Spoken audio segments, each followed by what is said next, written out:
Welcome back, everyone. I hope everyone has been having an amazing ASU+GSV so far. I know I have, just being able to see familiar faces, new friends, old friends, all of that. I'm so excited for a jam-packed 3 days of ASU+GSV here in San Diego, and I know many of you are also tuning in virtually as well.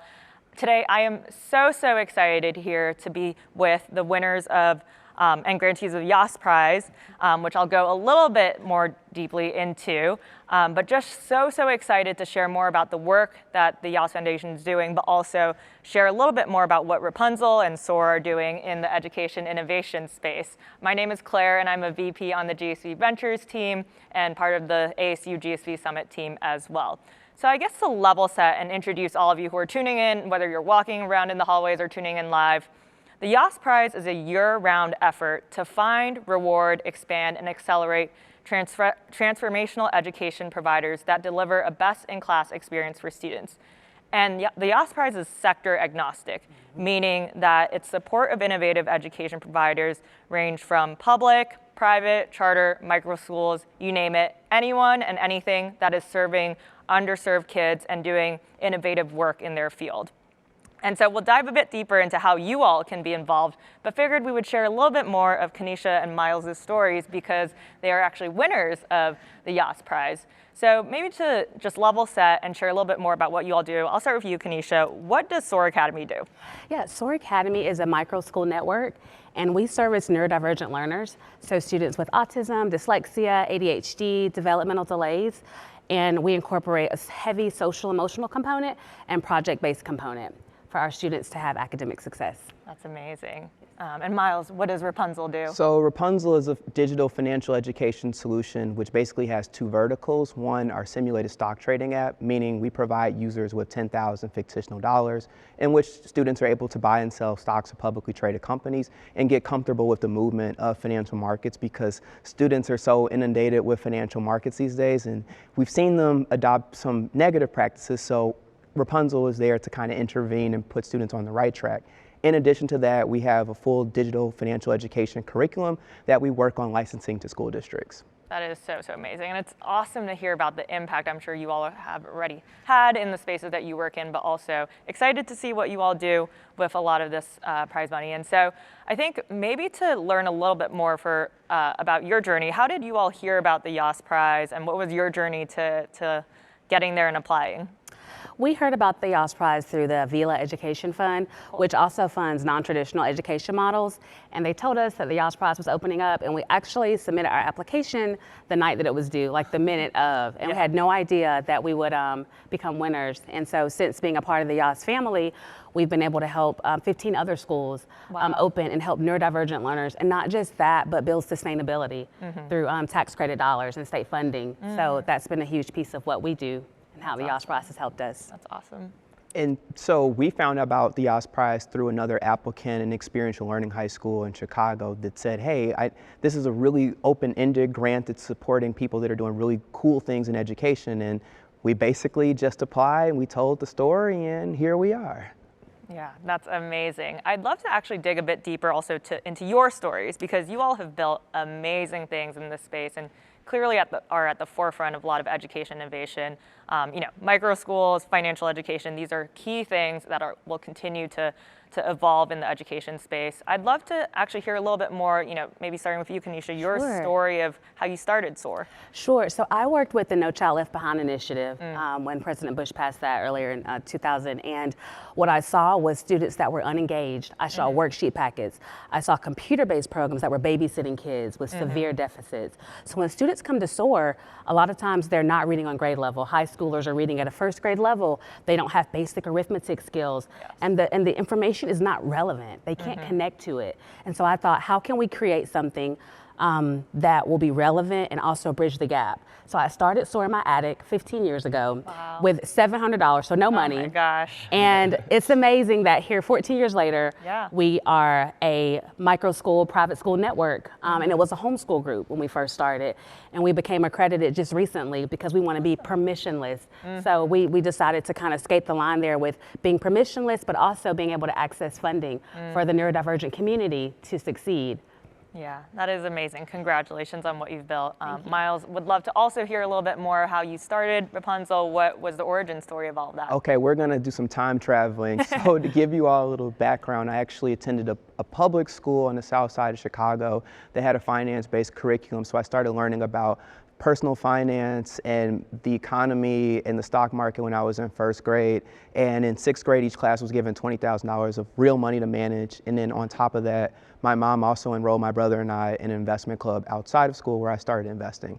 And in eighth grade, I actually entered an essay competition about how I plan on financing my college tuition, with one of my points being liquidating my stock portfolio.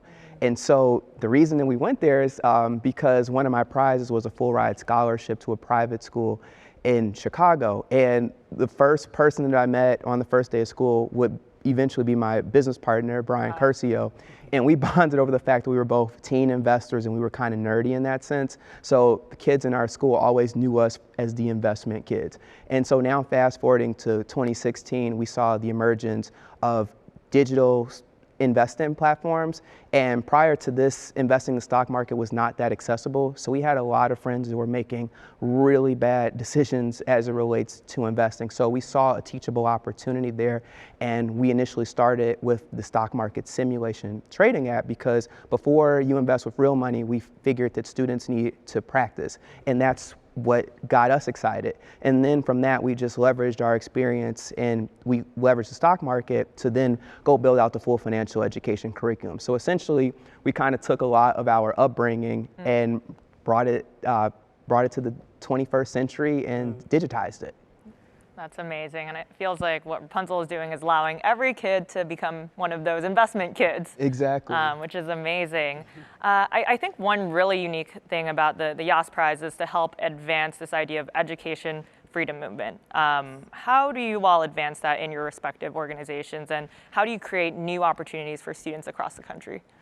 So we actually partner. What I like about the Yass Prize is that, again, they're sector agnostic. So we partner with public schools, homeschool groups, charter schools, tutoring centers. It doesn't matter what that looks like, it's what's best for students.